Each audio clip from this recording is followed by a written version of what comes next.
जय माँ काली। आज हम बात करेंगे कुल देवी और कुल देवता के विषय में। कई व्यक्तियों को ये नहीं पता होता कि उनके घर के कुल देवी और कुल देवता कौन है, तो कैसे वो स्वयं एक छोटे से उपाय से अपने घर में ही बिना किसी से पूछे ये जान सकते हैं कि उनके वास्तव में कुल देवी देवता कौन है। तो अगर आप भी जानना चाहते हैं और आपको नहीं पता कि आपके कुल देवी देवता कौन है, तो वीडियो को एंड तक ज़रूर देखें।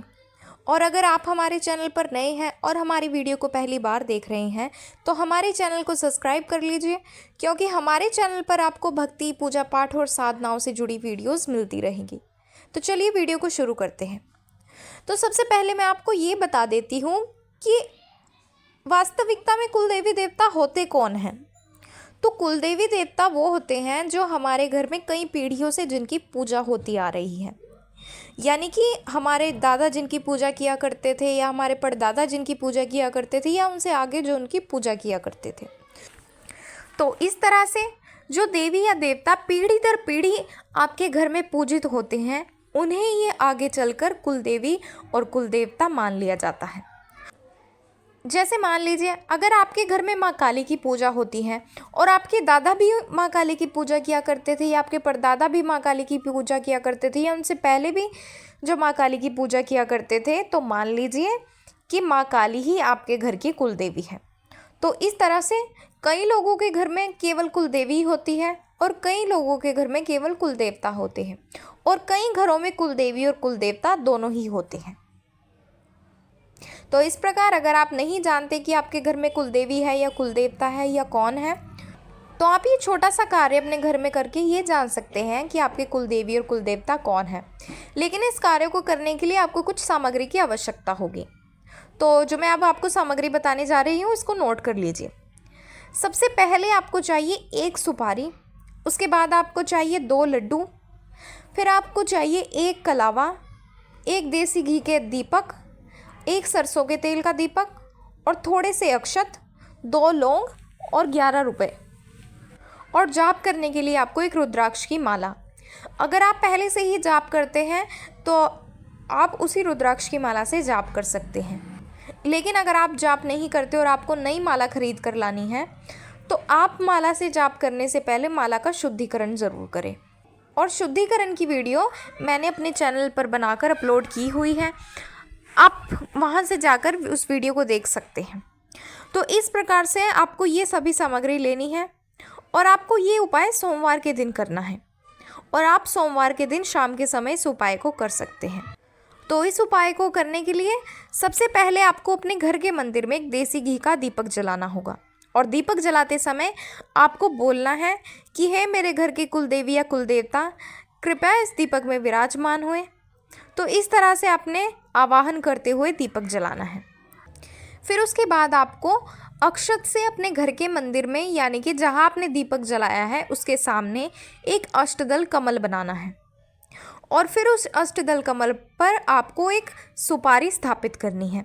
फिर उसके बाद उस सुपारी पर अपना थोड़ा सा हाथ टच करें और विनती करें कि हे मेरे घर के कुल देवी और कुल देवता, मुझे नहीं पता कि आप कौन हैं, मुझे अज्ञानी मूर्ख बालक पर कृपा करें, अपने दर्शन दें, मुझे बताएं कि आप कौन हैं, ताकि मैं अपनी गलती मानकर आपके मंदिर आऊं और आपकी पूजा पाठ करूं। कृपया मुझे अज्ञानी मूर्ख बालक की विनती स्वीकार करें और अपने दर्शन दें। फिर उसके बाद आपको एक छोटा सा कलावा तोड़कर उस सुपारी के ऊपर रख देना है। फिर उसके बाद आपको 11 रुपये अपने हाथ में लेने हैं, और इसी प्रकार से विनती करनी है कि हे मेरे घर के कुल देवी या कुल देवता, मैं अज्ञानी मूर्ख बालक हूँ, कृपया मुझे अपने दर्शन दे। इस प्रकार से आपको 11 रुपये हाथ में लेकर वही सब कुछ प्रार्थना करनी है, और फिर वो 10 रुपये मंदिर में रख देने हैं। उसके बाद आपको 2 लड्डू लेने हैं, और 2 लड्डू का अपने भोग लगाना है कि हे मेरे घर के कुल देवी या कुल देवता, कृपया इस 2 लड्डुओं का भोग स्वीकार करें। फिर उसके बाद आपको 2 लौंग लेनी है और कुल देवी या कुल देवता को समर्पित कर देनी है। और फिर उसके बाद आपको एक सरसों के तेल का दीपक अपने घर के मुख्य दरवाजे पर बाहर की ओर अपने सीधे हाथ की तरफ मुख करके लगाना है। अगर आपका मुख घर के दरवाजे की तरफ है, तो आपको अपने सीधे हाथ की तरफ दीपक का मुख बाहर करके उस दीपक को अपने कुलदेवी या कुलदेवता का आवाहन करते हुए जलाना है। और फिर उसके बाद आपको अपने मंदिर में आ जाना है, और एक हाथ में थोड़ा सा गंगा जल लेकर संकल्प लेना है कि मेरा नाम ये है, मेरे पिता का नाम ये है, मेरा गोत्र ये है, मैं यहाँ का रहने वाला हूँ, मेरा मकान नंबर ये है, मेरा देश ये है। और मैं आपको साक्षी मानकर ओम मम कुलदेवी भ्यो नमः, ओम मम कुलदेवता भ्यो नमः का एक माला जाप करने का संकल्प ले रहा हूँ या ले रही हूँ। कृपया मुझे अपने दर्शन दे ताकि मैं अपनी गलती मानकर आपके दरबार आ सकूं। तो इस तरह से आपको वो जल मंदिर में समर्पित कर देना है। फिर उसके बाद आपको एक माला ओम गंगणपते नमः का जाप करनी है। फिर उसके बाद आपको एक माला ओम नमः शिवाय का जाप करना है।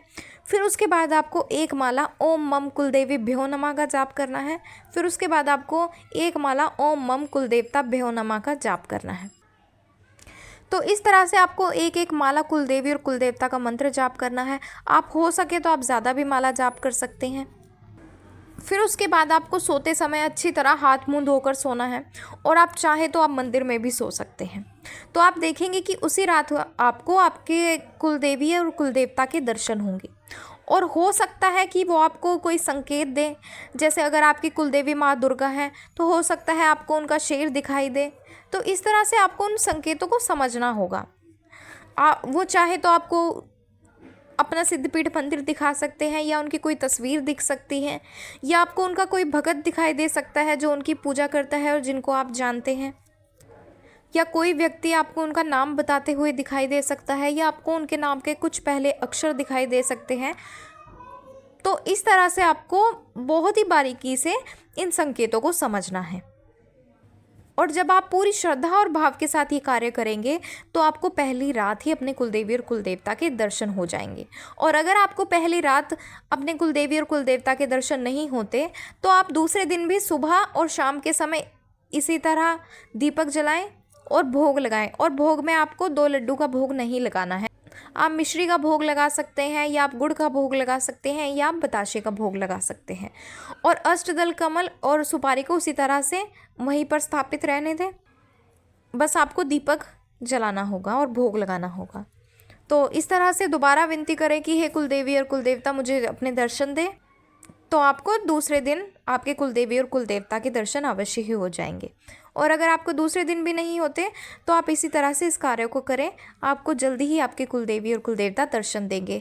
आपको तीसरे दिन आपके कुलदेवी और कुलदेवता के दर्शन हो सकते हैं। तो जब आपको कुलदेवी और कुलदेवता का पता लग जाए तो आप उनके सिद्धपीठ मंदिर जाएं और जो आपने वो 11 रुपये अपने घर के मंदिर में रखे हैं वो 11 रुपये उस मंदिर में जाकर चढ़ाएं और अपने घर से भोग लेकर जाएं अपने हाथों से स्वयं बनाकर, और वहाँ माँ को या बाबा को भोग लगाएं और उनसे अपने क्षमा याचना करें और उनसे विनती करें कि कृपा करके मेरे घर में चलें। और जब आप अपने घर आएँ तो उनसे विनती करें कि हे मेरे घर के कुलदेवी या कुलदेवता कृपया मेरे घर में पधारें और मेरे घर में वास करें। और फिर आपको घर आकर अपनी कुलदेवी और कुलदेवता के नाम का एक दीपक जलाना है। तो इस तरह से अगर आप ये कार्य करते हैं तो आपको आपकी कुलदेवी और कुलदेवता ज़रूर दर्शन देंगे। तो इस तरह से अगर आपको जानकारी पसंद आई है तो वीडियो को लाइक करें और ज़्यादा से ज़्यादा लोगों तक शेयर करें, ताकि अगर उनको भी उनके घर की कुलदेवी और कुलदेवता का नहीं पता है तो इस कार्य को करके वो अपने कुलदेवी और कुलदेवता का पता लगा सके। तो चलिए मिलते हैं अगले वीडियो में कुछ नई जानकारी के साथ। जय मां काली।